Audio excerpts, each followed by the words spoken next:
Aksi pencopet mengambil telepon genggam seorang wanita di atas meja di kawasan Blok M terekam kamera pengawas dan viral di media sosial.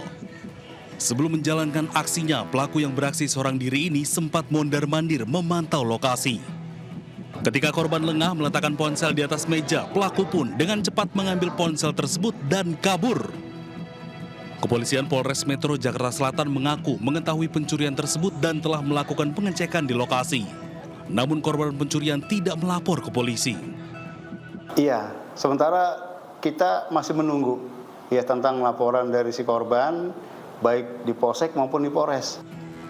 Polisi mengimbau kepada masyarakat khususnya pengunjung tempat-tempat ramai agar lebih berhati-hati dalam menjaga barang-barang bawaannya. Polisi juga telah menyebar anggota berpakaian preman di seputar kawasan Blok M.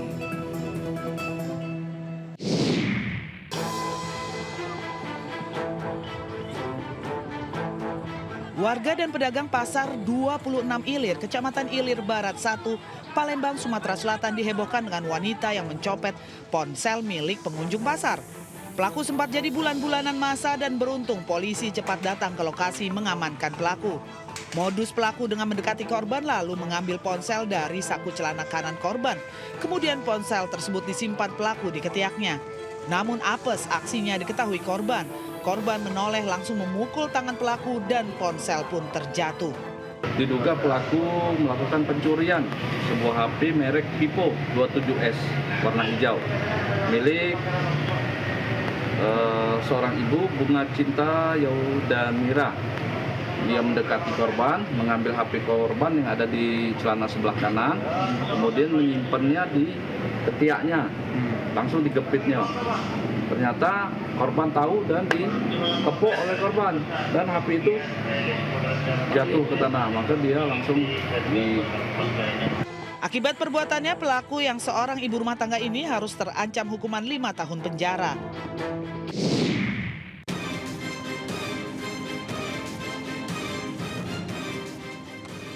Inilah detik-detik pengemudi mobil menyalakan lampu tembak yang menyorot ke belakang hingga viral di media sosial. Diduga kesal dengan kendaraan di depannya yang tidak mau pindah ke lajur kiri saat hendak didahului. Pengemudi sedan akhirnya menyalakan lampu tembak yang menyorot ke belakang.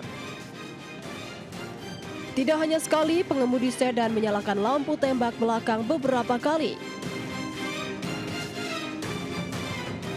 Usai viral, Satlantas Polresta Sidoarjo berhasil memburu mobil tersebut yang berada di pos polisi Taman Pinang, Indah Sidoarjo. Karena dinilai membahayakan pengendara lainnya, pengemudi berasal dari Gresik, Jawa Timur akhirnya diberi sanksi oleh polisi. Kami amankan di pos, kemudian sanksi untuk melepas sendiri lampu tembak atau lampu sorot yang ada di belakang mobilnya. Setelah pengemudi melepas lampu sorot yang ada di belakang mobilnya, kami perintahkan untuk membuat surat pernyataan.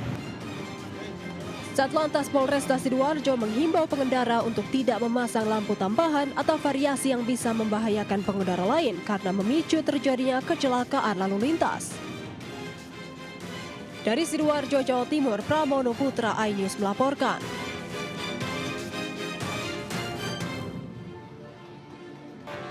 Pelaku pun berhasil kabur dari kejaran korbannya. Kedua pelaku sebelumnya menyasar sebuah motor yang berada di dalam halaman rumah warga. Terlihat CCTV pelaku dengan tenang masuk ke dalam halaman rumah sambil menggiring sepeda motor miliknya. Namun saat pelaku hendak menggasak motor sasarannya, aksi pelaku terpergok pemilik rumah. Korban mencoba mengejar sambil meneriaki pelaku.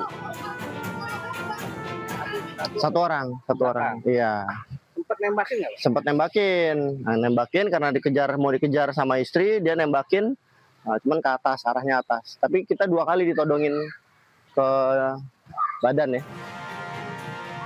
Kini korban telah melaporkan upaya pencurian tersebut ke Mapolsek Duren Sawit dan berharap polisi bergerak cepat meringkus para pelaku. Dari Jakarta, Rio Manik, iNews melaporkan.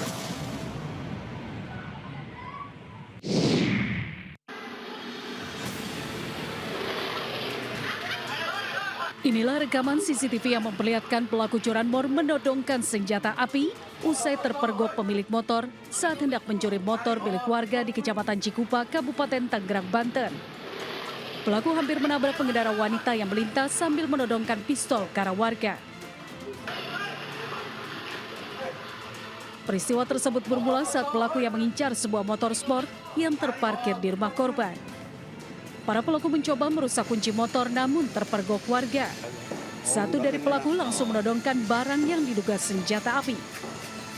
Sampai dengan saat ini, setelah adanya laporan tersebut dari masyarakat, kami piket Reskrim Polsek Cikupa langsung menuju TKP serta melakukan penyelidikan dengan memintai keterangan pada saksi-saksi, korban maupun serangkaian penyelidikan lainnya. Kini unit Reskrim Polsek Cikupa tengah melakukan pengejaran terhadap kedua pelaku curanmor yang sudah diketahui identitasnya tersebut. Dari Kabupaten Tangerang, Banten, Aimarani, iNews melaporkan.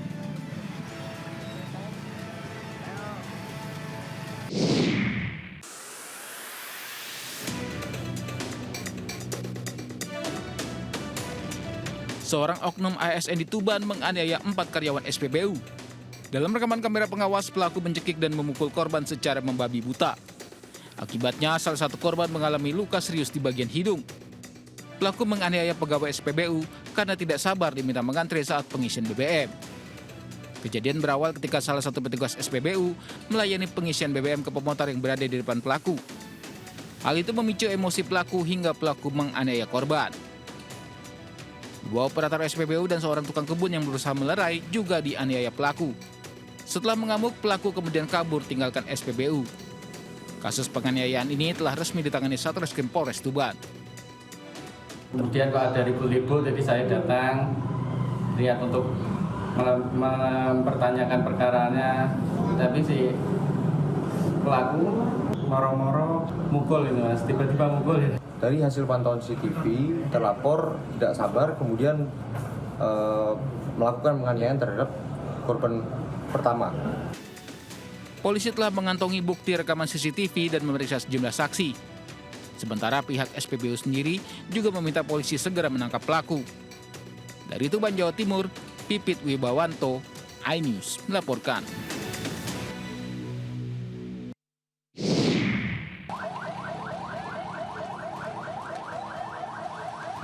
Kebakaran hebat menghanguskan 3 unit rumah sekaligus kios di permukiman padat penduduk di kota Kendari, Sulawesi Tenggara.